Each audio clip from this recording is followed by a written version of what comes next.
Hello दोस्तों, welcome back. मेरा नाम अभिषेक भट्टाचार्य है और मैं लेके आया हूँ next part, that is part 2 of our previous video, which is government job versus private job versus self employment या बिजनेस। सो फर्स्ट पार्ट में कुछ पॉइंट्स कवर होने के बाद बाकी रह गए थे, so I thought of covering that up and ख़त्म करूं ये लूप को, एंड ये बंद करूं। सो हम लास्ट तक बात कर रहे थे फ्लेक्सिबिलिटी की, राइट? अच्छा, before I start the remaining part of this video,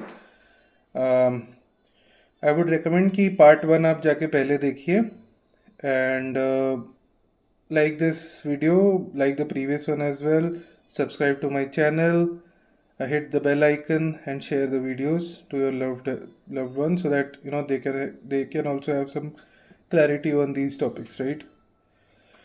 So हम लास्ट वीडियो में हम बात कर रहे थे फ्लेक्सिबिलिटी के बारे में।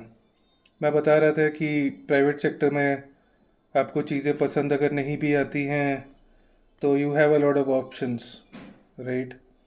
But in public sector, that is government sector, आपने अगर एक जॉब ले ली, राइट, एंड थोड़ा टाइम बीत गया, एलिजिबिलिटी एज निकल गई, now you are 35 years old, right?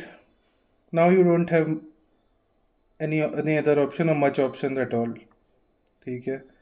You have to be in that company, in that whatever you have joined, for the rest of your life, unless and until कि फिर आपके अंदर entrepreneurship आपके अंदर जाग गई और आप सेल्फ एम्प्लॉयमेंट और बिजनेस की ओर आप बढ़ने लगे। Apart from that you don't have much other options. या तो आपने अर्ली रिटायरमेंट ले लिया एंड आप प्राइवेट सेक्टर में आप किसी तरीके से manage to enter. Otherwise most of the people, 99.9% of the people I have seen, even if they are not happy, they get stuck in that particular sector. For example, अगर आपने bank PO का exam दिया और आपका किसी तरीके से SBI में हो गया and you spend 10 years over there, after 10 years you are not happy at all there, for example, you don't have much options left, right? I know people in these nationalized banks from my family itself, that they have been in one bank or one company or one whatever for 35 years, 37 years. Not necessarily a bad thing, but if I imagine उन 37 साल में, 35 साल में, 40 साल में कभी तो ऐसा दिन आया होगा, राइट, कि उनके मन में कि यार अब नहीं हो पा रहा, राइट? वो एक अलग बात है कि हमारे पहले का जनरेशन का थिंकिंग हमारे पेरेंट्स के जनरेशन का अलग था। They wanted us to stand and succeed in life, so they couldn't take that risk, जिसकी वजह से हम इस मुकाम पे आज हैं कि हम रिस्क ले पाते हैं। I would give it to them, absolutely no doubt about it. But reason तो वही है ना, कोर रीज़न तो वही है।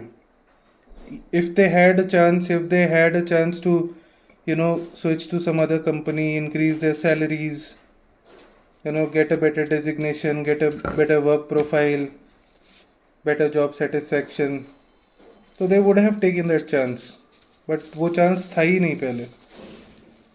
so and especially अभी भी in the private government sector, so there's that। Private में तो मैंने आपको बताया कि आपका मन होगा तो आप क्लाइंट चेंज कर सकते हैं, इंडस्ट्री चेंज कर सकते हैं, टेक्नोलॉजी, इवन कंपनीज, आप 10 साल में 5 कंपनी में काम कर लीजिए, right? So in that way you have flexibility. और मैंने आपको बताया ही था रिगार्डिंग द बिजनेस या सेल्फ एम्प्लॉयमेंट वाला जो सीन है, कि रेस्टोरेंट वाला एग्जांपल जो मैंने आपको पार्ट 1 में दिया था, so that example is there itself. So apart from this, अभी मैं एक दो और की पॉइंट्स के बारे में मैं आपसे बात करूंगा। वन इज एंट्री बैरियर, ठीक है, ease of entry. So ease of entry at any point government में सबसे ज़्यादा मुश्किल है. There is no doubt about it. ठीक है, आपको अगर गवर्नमेंट में टीचर बनना है तो आपको सीटेट क्वालिफाई करना पड़ेगा. आपको अगर बैंकिंग में जाना है तो आपको IBPS क्वालिफाई करना पड़ेगा. ठीक है, अगर आपको एडमिनिस्ट्रेटिव जॉब्स में जाना है तो UPSC, PCS, ये एग्ज़ाम्स क्लियर करने पड़ेंगे. इंजीनियरिंग फील्ड में जाना है IAS का एग्ज़ाम क्लियर करना पड़ेगा. ठीक है, सो मुश्किल तो है, एंट्री बैरियर बड़ा है. उसके एक फ्रैक्शन ऑफ मेहनत में आप कुछ स्किल्स सीख के आप प्राइवेट में एंटर कर सकते हो. बट गवर्नमेंट में मुश्किल है. जितना ऊंचा पोजीशन होगा उतना ही मुश्किल एग्ज़ाम होगा और कंपटीशन भी उतना ही मुश्किल होगा. आप चेक कर लीजिए कि UPSC में कितने एस्पिरेंट्स बैठते हैं हर साल और कितनों का होता है. It's a tiniest of the fractions. मतलब अगर 100 लोग बैठ रहे हैं तो शायद 0.1-0.2% भी हो रहा है. तो मैंने डेटा एग्जैक्टली नहीं देखा है, बट 1% से तो नीचे है, I am damn sure. Right, मतलब 1000 में शायद एक होगा बंदा जिसका हो जाता होगा, या 10,000 में एक होगा. You can let me know in the comment section. तो आप ये सोचिए कि कंपटीशन कितना मुश्किल है और ये एग्ज़ाम इटसेल्फ कितना मुश्किल है. प्री दोगे आप, मेंस दोगे, फिर इंटरव्यू होगा, multiple papers, multiple subjects. Right, लोग देने को 5-5, 10-10 साल अटेम्प्ट देते हैं. पहले तो देते थे, अभी तो पता नहीं. सो बेसिकली कहने का ये मतलब है कि एंट्री बैरियर गवर्नमेंट में ज़्यादा मुश्किल है. ठीक है, जिसकी जिसकी वजह से इसकी प्रतिष्ठा भी थोड़ी ज़्यादा मानी जाती है. पावर तो है ही, जो मैंने आपको पॉइंट बताया था, पावर, इन्फ्लुएंस. फिर एक सोसाइटी में रिस्पेक्ट होता है, एक अच्छे पोजीशन में एक गवर्नमेंट एम्प्लॉई होता है उसका. तो इवन पहले के ज़माने, आज का तो इतना नहीं है, पहले के ज़माने में तो एक सरकारी नौकर, एक क्लर्क भी होगा, उसकी भी बहुत इज्जत हुआ करती थी. अरे सरकारी नौकरी है भाई. राइट, शादी वादी आसानी से हो जाती थी, सरकारी नौकरी है भैया करके. राइट, तो उस चीज़ का समाज में इज्जत तो था ही, आज भी है. ठीक है, सो अच्छा, बिजनेस में या सेल्फ एम्प्लॉयमेंट में एंट्री बैरियर कुछ खास नहीं है. किसी को शुरू करना है तो वो 5-10 हज़ार रुपये इन्वेस्ट करके एक ठेले में भी अपना चाट का या कबाब का कॉर्नर खोल सकता है. वहाँ से सीखते हुए धीरे धीरे धीरे धीरे बढ़ाते हुए दे कैन डू इट. तो इतना एंट्री बैरियर कुछ है नहीं. शुरू में ही बड़ा करना है तो उसमें कैपिटल चाहिए बिल्कुल. सो स्केल करने में कैपिटल चाहिए होता है. But if your business does well तो आप धीरे धीरे नेचुरली आप खुद ही सेल्फ इन्वेस्ट करके आप बढ़ सकते हो. बहुत लंबे स्केल पे करना है तो वो इन्वेस्टर, और आजकल आप शार्क टैंक तो देख ही रहे हैं. आपका धंधा पैसे कमा रहा है तो 10 आदमी इन्वेस्ट करने के लिए तैयार हो जाएंगे. Right, so there is that. अच्छा, लास्ट पॉइंट जिस पे मैं बात करूँगा, that would be your future. Future prospect क्या है इन तीनों का. राइट, देखिए, फ्यूचर प्रोस्पेक्ट में एक तो बात मैं करूँगा कि फाइनेंशियल सिक्योरिटी, जो कि आपको तो पता ही है, आजकल जो नई भर्तियां हो रही है सरकारी में, उनको पेंशन भी नहीं, एलिजिबिलिटी पेंशन की नहीं है. एक उनका फंड वगैरह क्रिएशन होता है, वो तो कोई भी खुद से भी कर सकता है, या PF वगैरह कर सकता है, या कहीं पैसा इन्वेस्ट प्राइवेट वाले भी करते ही हैं. Right, so in terms of pension पहले तक था, अब से नहीं है, कुछ टाइम से पेंशन भी बंद हो गए. So just think about it कि आपने बहुत मेहनत करी. राइट, आपने बहुत मेहनत करी, एंड आपने मेहनत करके आप एक IAS अफसर बन गए. By the time you retired you became the cabinet secretary, जो सबसे बड़ा पोजीशन होता है मेरी समझ में, टू द चीफ मिनिस्टर होता है. राइट, तो आप 60 साल पे आपने रिटायर कर लिया, आपने पूरी लाइफ आपने मेहनत करी। या at the same time private में अगर आप सोचो कि आपने एज ए एनालिस्ट या एज ए एसोसिएट काम करना शुरू किया और एंड में आप कंपनी का सीईओ बन के रिटायर कर रहे हो, या डायरेक्टर बन गए, मैनेजिंग डायरेक्टर बन गए, एग्जीक्यूटिव वाइस प्रेसिडेंट बन गए, मतलब बिग बोर्ड ऑफ डायरेक्टर्स में आ गए, पूरे एकदम हाई लेवल पे आप पहुंच गए, पर सडनली यू रिटायर, करेक्ट? तो आपने पूरे पूरे अपने करियर में एफर्ट डाला, मेहनत करी, और अचानक एक दिन आपका वो पूरा ओहदा, पूरे आपके पावर्स, सब कुछ ख़त्म। हाँ, वो अलग बात है कि थोड़े बहुत आपके इन प्राइवेट सेक्टर आपकी जान पहचान होगी अपने कंपनी वालों से, and you can may be get your son और daughter into that particular company by your influence, या इन द सेम टाइम अगर you are in the administrative services तो आपके जान पहचान होंगे कॉन्ट्रैक्टर्स से and people in the government. So वो थोड़ा बहुत इन्फ्लुएंस आप यूज़ कर सकते हो, there is no two way about it, but मोटे मोटे तौर पे बेसिकली जो आपका बच्चा होगा ना, अगर आपने सिफारिश डाल के उनकी नौकरी भी लगवा दी, तब भी वो शुरू करेगा, वो एसोसिएट लेवल से ही शुरू करेगा, करेक्ट? और आपके जब आप रिटायर नहीं हैं तब आपके पास पावर है, लोग इज्जत करते हैं। जब आप रिटायर हो गए, you have step down from A position, तो वो बात नहीं रहती, वो धाक, वो इज्जत, वो कुछ लोग शायद दे दें, बट इन जनरल वो पहले जैसी बात नहीं रहती।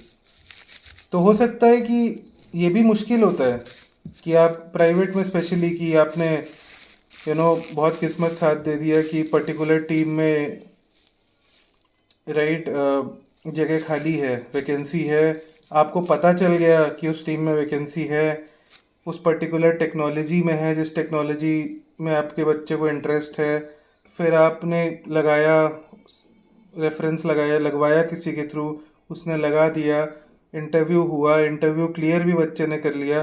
देखिए 19-20 का तो आपका सोर्स होगा, 19-20 का मामला चल जाएगा, बट अगर आपका बच्चा 50 हुआ तो आप, या 15 हुआ, 15 का 20 नहीं होगा प्राइवेट में, समझ रहे हो आप? जिस मैनेजर के अंडर हायर होगा वो भी नहीं चाहेगा कि एक जिस जिस बंदे को नॉलेज या एबिलिटी जिसमें नहीं है वो अपनी टीम में उसको ले, फिर बाद में उसको खुद ही उस मैनेजर को इश्यूज है। तो 19-20 का कंसिडरेशन हो जाएगा, बट एट द एंड आपका बच्चा शुरू करेगा ज़ीरो से ही, जहाँ से 35 साल पहले आपने शुरू किया था, both in government and in private, ठीक है? कि आपने 35 साल पहले या 40 साल पहले आपने जहाँ से शुरू किया था, जिस जीरो से शुरू किया था, आपका बच्चा उसी ज़ीरो से, अगर आपने सिफारिश लगवा दी, उसकी नौकरी लग गई, तो वो जीरो से शुरू कर रहा है। अगर आपकी सिफारिश से उसकी नौकरी नहीं लग पाई तो वो फिर माइनस से शुरू कर रहा है। वो आपके जैसे ही पहले नौकरी ढूंढेगा या कोई कॉम्पिटिटिव एग्ज़ाम क्लियर करेगा, पूरे एफर्ट डाल के, और सिफारिश से, भाई साहब एक चीज़ और बता दूँ, सिफारिश से प्राइवेट सेक्टर में हो जाता है, गवर्नमेंट में आजकल मैं वो भी बता रहा हूँ, आपको एंट्रेंस एग्ज़ाम क्लियर करना ही करना है। ज़्यादा से ज़्यादा आपने IBPS आपको क्लियर करना ही पड़ेगा। आपको अगर SBI में जॉब चाहिए तो IBPS तो क्लियर करोगे ना, उसके बाद इंटरव्यू में जाओगे। इंटरव्यू में SBI का कोई बंदा जिसको आप पहचानते हो, या पता लगवा के कि चलो इंटरव्यू में मेरा बच्चा आ रहा है, उसको पास करवा देना, पर रिटर्न तो क्लियर करेगा ना। इंटरव्यू में भी वो किस्मत की बात है कि जो बंदा इंटरव्यू ले रहा है उसको आप जानते हो, आपको पता चल गया कौन ले रहा है, ठीक है? तब ना आप सोर्स लगाओगे, जो कि ये भी लीगल नहीं है, ठीक है? प्राइवेट में फिर भी एक बार को हो सकता है रेफरेंस लगा के और ये करके, बट फिर भी आपका बच्चा नौकरी नहीं लगी तो नौकरी ढूंढेगा, कॉम्पिटेटिव एग्जाम देगा, जीरो से या माइनस से शुरू करेगा, जहाँ से उसकी पिछली पीढ़ी जो कि आप थे, आपने 40 साल लगा के, 35 साल लगा के जहाँ से शुरू करी, जिस मुकाम तक पहुँचे, आइडियली तो ये होना चाहिए ना कि आपका नेक्स्ट जनरेशन उस मुकाम से शुरुआत करे, उसको फिर अगले लेवल तक लेके जाए, बट वो फिर वापस जीरो से शुरू करेगा। यहाँ पे आपका बिजनेस या सेल्फ एम्प्लॉयमेंट जो है वो जगह पे आता है कि बिजनेस और सेल्फ एम्प्लॉयमेंट में आपने जहाँ पे आपने पूरे जीवन मेहनत करी, आपने अपना बिजनेस एम्पायर खड़ा किया और आप एक मुकाम तक पहुँच गए। अब आपका जो बेटा या बेटी, अगला जनरेशन जो है आपका, वो वहाँ से शुरू करेगा जहाँ से आप छोड़ रहे हो। आपने मान लो 0 से स्टार्ट किया और आपने 20 करोड़ का धंधा बना दिया, तो अगला जनरेशन 20 करोड़ से शुरुआत करेगा। वो क्या मालूम 20 से ठीक ठाक बंदा है तो वो 20 से 40, 50, 100 करोड़ पहुंचा दे। ठीक है, उसको वापस 0 से नहीं शुरू करना। सो हाँ, बट ये भी है कि इन दैट केस कि बिजनेस आप थे, जो आपका जनरेशन था, उसने एक हद तक चीज़ें पहुंचाई हैं, फिर नेक्स्ट जनरेशन कैपिटलाइज कर रहा है। बट बिजनेस में ऐसा भी होता है कि नुकसान हो जाता है, या लोगों ने अपनी पूरी पूंजी लगा दी, पूरा जीवन लगा दिया कोशिश करते, कुछ खास नहीं कर पाए। उसकी वजह से बेचारा जो अगला जनरेशन है वो 0 से भी नहीं, नेगेटिव से शुरू कर रहा है। वो बेचारा पहले कर्जे भर रहा है। तो ये हमेशा बिजनेस या सेल्फ एम्प्लॉयमेंट में हमेशा ये रिस्क है। ठीक है, चला तो चांद तक, क्या बोलते हैं वो, चल गया तो चांद तक, नहीं तो शाम तक, वो वाला हिसाब है। Right. In case of private और गवर्नमेंट जॉब, एटलीस्ट वो वापस 0 से कर रहा है शुरू, बट आपने कुछ तो बना के दिया होगा उसको। कुछ प्रॉपर्टीज़ बना दिए होंगे, कुछ इन्वेस्टमेंट्स किए होंगे, कुछ सेविंग्स होंगे आपके। तो फाइनेंशियल, रियल एस्टेट वाइज या अदर इन्वेस्टमेंट वाइज उसके पास सम सॉर्ट ऑफ सिक्योरिटी तो है। वो भूखों तो नहीं मरेगा आपका अगला जनरेशन, इतना आप कर सकते हो। पर बिजनेस का सीन वही है कि चला तो बहुत अच्छा चल गया, नहीं चला तो आप स्ट्रगल ही करते रहे, या तो एक पॉइंट पे ही अटके रहे कि भाई 30-40 हज़ार रुपये का गल्ला बैठ जाता है महीने का। ठीक है, या लाख रुपए का गल्ला बनता है और उसमें से बच जाता है भाई 15-20 हज़ार रुपये, 30 हज़ार रुपये बच जाते हैं, जिससे घर खाना खर्चा चल जा रहा है। आप भी खुश हैं कि चलो आप घर चला ले रहे हो, बट आप प्रोग्रेस कुछ भी नहीं, आप सेव भी नहीं कर पा रहे उस पैसों से। आप धंधा बढ़ा भी नहीं पा रहे, स्केल भी नहीं कर पा रहे उस पैसे से। राइट। आप कहीं इन्वेस्टमेंट भी नहीं कर पा रहे हैं, सेविंग भी नहीं कर पा रहे हैं। तो जब अगला जनरेशन पहुंचेगा उसी लेवल पे पहुंचेगा जहाँ पे आप थे। उसको पूरा वापस से उस लेवल से करना है फिर मेहनत। कर लिया तो अच्छी बात, नहीं किया तो फिर। सो यही सारे पॉइंट्स थे, ये पार्ट 2 में कवर हो गया। सो उम्मीद करता हूँ कि आपके लिए हेल्पफुल होगा। किसी को क्लैरिटी चाहिए होगी तो कुछ हद तक मिली हो। बाकी आप कमेंट सेक्शन में अच्छा बुरा गलत सही आप बता ही सकते हैं। चैनल को प्लीज़ सब्सक्राइब करें, वीडियो को लाइक करें एंड शेयर करें, और नोटिफिकेशन आइकन दबाना मत भूलें। See you guys in the next video.